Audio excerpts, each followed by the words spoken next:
sleduje hodiny na panelu hlavním. Servery, databáze, maily, už aby to bylo za ním. Stín obřího fíkusu mu denní světlo odpírá. Vodu po 8 hodinách práce nad rále být odmítá.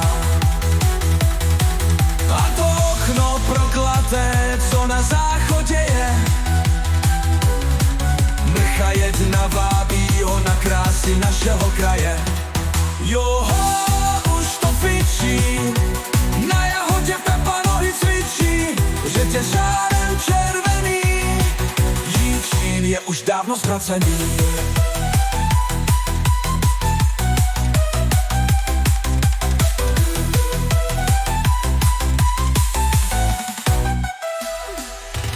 Cíl je mu víc než jasný, vždyť je maj.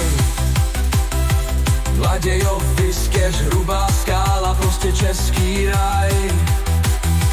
Zkrátka všude, kde pípy mají dobrý vkus, svíjany jen mý, vždyť je to humus.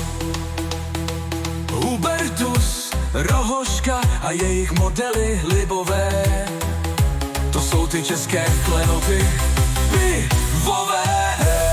Joho, už to fičí, na jahodě Pepa nohy cvičí, že tě žárem červený, Rovensko je už dávno ztracený.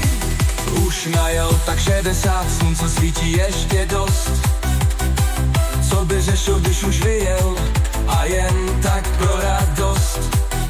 Dráčov, Rváčov, Lomnice a hlavně Plužnice, dát si papričkovej hotdog od fousáče Toužíce. Ačkoliv to byla jenom cesta z práce, po 100 kilometrech už je doma v Nové Pace. Joho, už to fičí, na jahodě Pepa nohy cvičí, že tě žárem protáhlí, doma ho z adresy hned popadli.